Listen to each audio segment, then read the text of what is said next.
रात के करीब 10 बज रहे थे। मैं और मेरा दोस्त आदेश कार से विशुचटी गांव की तरफ जाने वाले रास्ते से जा रहे थे। उससे पहले हम रात में कभी भी उस रास्ते से गुजरे नहीं थे। मैं कार चला रहा था और आदेश नशे में धोत बाजू वाली सीट पर बैठा हुआ था। रास्ते के दोनों तरफ गन्ने के खेत थे और रास्ता बिल्कुल सुनसान था। तभी हेडलाइट के उजाले में मुझे रास्ते के किनारे एक लड़की दिखाई दी। उसने हमें देखते ही लिफ्ट के लिए अपना हाथ आगे किया। वैसे तो मैं कार रोकने वाला नहीं था, क्योंकि मुझे लग रहा था कि ये हमें लूटने के लिए चोरों का एक जाल भी हो सकता है। लेकिन आदेश ने उस लड़की को देख मुझे कार रोकने के लिए मजबूर किया। आदेश पहले से ही लड़कियों के लिए दीवाना रहता था और उसे वो लड़की देखते ही पसंद आ गई थी। मैंने कार रिवर्स ली और कार का शीशा नीचे करके पूछा, और क्या हुआ? तब उस लड़की ने बताया कि उसकी स्कूटी बंद पड़ गई है और हमें आगे गांव तक छोड़ने के लिए कहा। लड़की दिखने में तो सच में सुंदर थी और भोली भाली भी थी, इसीलिए मैंने उसे लिफ्ट देने का तय किया। मैंने उसे कार में बिठाया और हम लोग गांव की तरफ निकल पड़े। आदेश अपनी जगह से मुंह उस लड़की की तरफ करते हुए उसे देखकर स्माइल करने लगा। ए, क्या कर रहा है? आगे देख, मैंने उसे कहा, क्योंकि मुझे लग रहा था कि कहीं ये नशे में कोई तमाशा ना खड़ा कर दे। लेकिन फिर भी आगे की तरफ नहीं मुड़ा। आप बहुत सुंदर दिखती हैं। आदेश उसकी तरफ देखकर मुस्कुराते हुए बोला। वैसे वो लड़की सीरियस हो गई और उसकी तरफ देखने लगी। अबे ये क्या कर रहा है? आगे देख, मैंने उसका मुंह आगे की ओर करते हुए बोला और लड़की से कहा, ये थोड़ा सा नशे में है, इस पर ध्यान मत देना। इस पर लड़की मुस्कुराते हुए बोली, अरे कुछ नहीं, मुझे अच्छा लगता है जब लोग मेरी तारीफ करते हैं। ये सुनकर आदेश फिर से पीछे मुड़ा और बोला, क्या तुम्हारी शादी हुई है? जी नहीं, मुझसे भला कौन करेगा शादी? है? कौन नहीं करना चाहेगा आप जैसी खूबसूरत लड़की से शादी? आप जैसे हैंडसम लड़के। उसने कहा। यह सुनकर तो मैं और आदेश दोनों हंस पड़े। मतलब वो लड़की भी आदेश के साथ फ्लर्ट कर रही थी। वैसे आदेश सच में बहुत हैंडसम था। कॉलेज के दिनों में भी बहुत सारी लड़कियां उस पर मरती थी और अब ऑफिस की लड़कियां भी उस पर फिदा थी। तभी अचानक से कुछ झटके देकर कार बंद पड़ गई। मैंने कुछ देर तक उसे स्टार्ट करने की कोशिश की, लेकिन वो स्टार्ट नहीं हो रही थी। इसीलिए क्या हुआ ये देखने के लिए मैं और आदेश कार से नीचे उतरे। लेकिन बोनट की तरफ आने का छोड़कर आदेश पिछली सीट पर उस लड़की के साथ बैठ गया। यह देख मुझे बहुत हंसी आई और मैं अकेला बोनट खोलकर इंजन देखने लगा। मेरी कार पुरानी थी, इसलिए उसका इंजन बहुत जल्दी गर्म हो जाता था। इंजन से गर्म हवा निकल रही थी। इंजन ठंडा करने के लिए पानी डालना जरूरी था। डिक्की में एक कैन के अंदर पानी था, इसलिए वो लेने के लिए डिक्की की तरफ जाने लगा। मैंने कार के अंदर देखा और मैं दंग रह गया, क्योंकि वो लड़की और आदेश एक दूसरे को किस कर रहे थे। ये देख मुझे हंसी आ गई। साला जिधर भी जाता है उधर मुंह काला करता है। मैं हंसते हुए खुद से बोला और डिक्की की तरफ चला गया। मैंने इंजन में पानी डाला और कुछ देर बोनट के पास ही खड़ा रहा ताकि उन दोनों को कोई डिस्टरबेंस ना हो। वैसे मुझे कोई हैरानी नहीं हो रही थी, क्योंकि आदेश हैंडसम था और वो चलते चलते लड़कियां पटाता था। लड़कियां उसकी बोलने और लुक्स पर फिदा थी। तभी मैंने कार का दरवाजा खोलने की आवाज सुनी। मैंने दरवाजे की तरफ देखा तो वो लड़की और आदेश बाहर निकले थे। भाई, तेरे भाभी के साथ खेतों की सैर करने जा रहा हूँ, बस 5 मिनट में आ जाऊंगा, उसने मुझसे कहा और रास्ते से नीचे उतरकर बगल के ही गन्ने के खेत में लड़की के साथ जाने लगा। मैंने उसे बहुत रोकने की कोशिश की, क्योंकि रात में गन्ने के अंदर जाना खतरनाक हो सकता है, क्योंकि हम बचपन से शहर में पले हुए थे। लेकिन मेरे रोकने के बाद भी वो नहीं रुका। ये साला हवस में अंधा है यार एकदम। ऐसा कहते हुए मैं कार में जाकर बैठ गया। तभी मुझे ऐसा लगा कि पिछली सीट पर कोई बैठा है। मैंने मिरर में देखा तो पिछली सीट पर एक सर कटा आदमी मुझे दिखाई दिया। यह देख मेरी आंखें फटी की फटी रह गई। मैंने समय ना गवाते हुए मुड़कर देखा, लेकिन वहां कोई भी नहीं था। मेरी धड़कनें तेज हो गई थी। मुझे समझ नहीं आ रहा था कि अभी मैंने किसे देखा। मैं पसीने से तरबतर हो गया था। मैं जल्दी से कार से बाहर उतर गया। मैंने अपने आजी से बहुत बार सुना था कि रात में किसी रास्ते पर रुकना ठीक नहीं है, क्योंकि इस वक्त आत्माएं घूमती रहती हैं। मैं काफी डर गया था, इसीलिए मैंने आदेश को आवाज लगाई, आदेश भाई जल्दी बाहर आ जा। लेकिन अंदर से कोई भी जवाब नहीं आ रहा था। उसके बाद मैंने बहुत बार उसे आवाज लगाई, लेकिन शायद मेरी आवाज उस तक पहुंच ही नहीं पा रही थी। मैंने कार का बोनट बंद कर दिया और दरवाजे की तरफ आकर गन्ने की तरफ देखने लगा, लेकिन तभी किसी ने मेरे पैर पकड़ लिए। मैं चिल्लाया, मेरे पैर छोड़ो।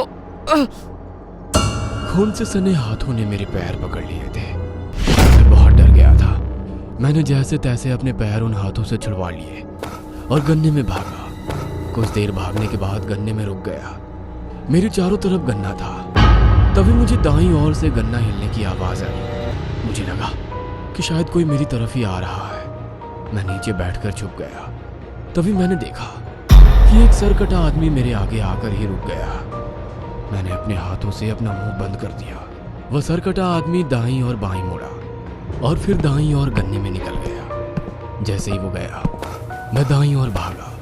मुझे कुछ भी समझ में नहीं आ रहा था कि मैं कहाँ भाग रहा हूँ। तभी भागते भागते मैं किसी से टकरा गया और नीचे गिर गया। मैंने टॉर्च उठाई और देखा कि मैं किससे टकराया हूँ और मेरी सांसें रुक गई, क्योंकि जमीन पर एक दूसरा सरकटा आदमी पड़ा हुआ था। भाग जाओ यहाँ से, एक आदमी की आवाज आई। मैंने आवाज की तरफ देखा तो मेरे पैरों तले जमीन फिसल गई, क्योंकि जमीन पर एक कटा सर पड़ा था और वो आवाज उसी की थी। ये देख मैं चिल्लाया और फिर भागा। मैं बस उस गन्ने से बाहर निकलना चाहता था, क्योंकि उस गन्ने में सरकटे आदमियों की आत्माएं घूम रही थी। लेकिन बहुत भागने के बाद भी मैं रास्ते तक पहुंच नहीं पाया था। मैं समझ गया था कि मैं गन्ने में गुम हो गया हूँ। मुझे रोना आ रहा था कि तभी मुझे किसी के रोने की आवाज आने लगी। आवाज आदमी की थी। वो काफी दर्द भरी आवाज थी। मुझे लगने लगा कि शायद वह आदेश की आवाज है। कौन है? आदेश, क्या ये तुम हो? मैंने पूछा और आवाज की तरफ बढ़ने लगा। कुछ चलने के बाद मुझे एक आदमी सर पर चद्दर ओढ़े दिखाई दिया जो रो रहा था। कौन हो आप और रो क्यों रहे हो? मैं इसलिए रो रहा हूँ क्योंकि मैं काफी वक्त से इस गन्ने में गुम हो गया हूँ और मैं अपने घर जाना चाहता हूँ। लेकिन आप इस गन्ने में कैसे फंसे? कुछ महीनों पहले मैं मेरी बाइक से रात को इस रास्ते से गुजर रहा था। तभी गन्ने के पास मुझे एक लड़की मिली।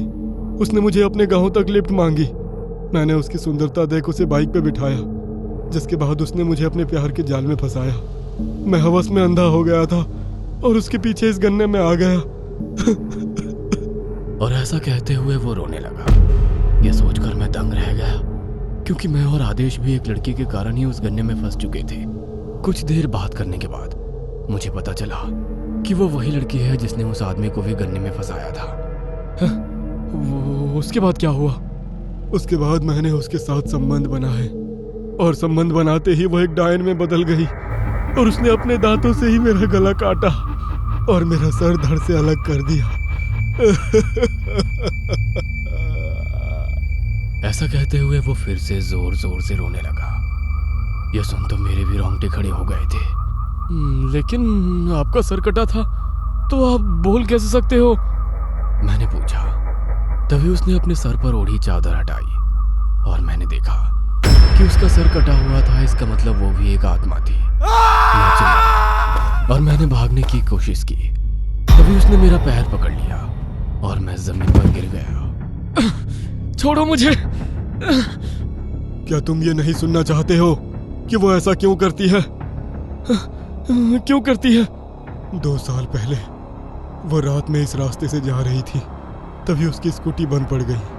कुछ देर बाद यहाँ से कुछ शराबी गुजर रहे थे, जिन्होंने उसे पकड़ा और इस गन्ने में उसकी इज्जत लूटी और उसके बाद उन्होंने उसका सर काट दिया और अपने साथ ले गए, ताकि पुलिस को ये ना पता चले कि ये लड़की कौन है। उस लड़की के मरने के बाद उसकी आत्मा इसी गन्ने में घूमती है और रास्ते से गुजरने वाले हवस में पागल आदमियों को फंसाकर उन्हें गन्ने में लाकर उन्हें मार डालती है। उसने न जाने कितने ऐसे आदमियों को मारा है। क्या उसने मेरे दोस्त को भी मार डाला है? नहीं, अभी वो जिंदा है। वो उस तरफ उस आत्मा के साथ है। जल्दी जाओ और उसे बचाओ। वो बस उसकी जान लेने ही वाली है। और फिर उसने मुझे छोड़ दिया मैं उस सरकटे आदमी के दिखाए दिशा की तरफ भागा। तभी मैं गन्ने में एक खाली जगह पर पहुंचा और मैंने देखा कि आदेश उस लड़की के साथ संबंध बना रहा था। आदेश ने अपनी आंखें बंद कर ली थी कि तभी मैंने देखा कि वो लड़की उसके पैर उल्टे हो गए और उसके नाखून लंबे हो गए। आदेश भागो, वरना वो तुम्हें मार डालेगी। मैं चिल्लाकर बोला। आदेश ने अपनी आंखें खोली और उस डायन को देख वो चिल्लाया। तभी उस डायन ने आदेश को मारा और अपनी नाखूनों से उसका सर काट दिया। उसका गला कट गया और उसका कटा धड़ जमीन पर गिर गया। उस डायन के हाथों में आदेश का कटा सर था। यह देख मैं डर के मारे कांपने लगा। तभी उस डायन के पीछे गन्ने में से 9-10 सर कटे आदमी बाहर निकले। वो डायन मुस्कुराते हुए मुझे देख रही थी। आओ, दूर क्यों खड़े हो? क्या तुम मेरी इज्जत नहीं लूटना चाहोगे? नहीं नहीं, मैं चिल्लाया और वहां से गन्ने में भागा। मुझे अपने पीछे गन्ने की आवाज आ रही थी, मानो वो डायन और सरकटे आदमी मेरा पीछा कर रहे थे।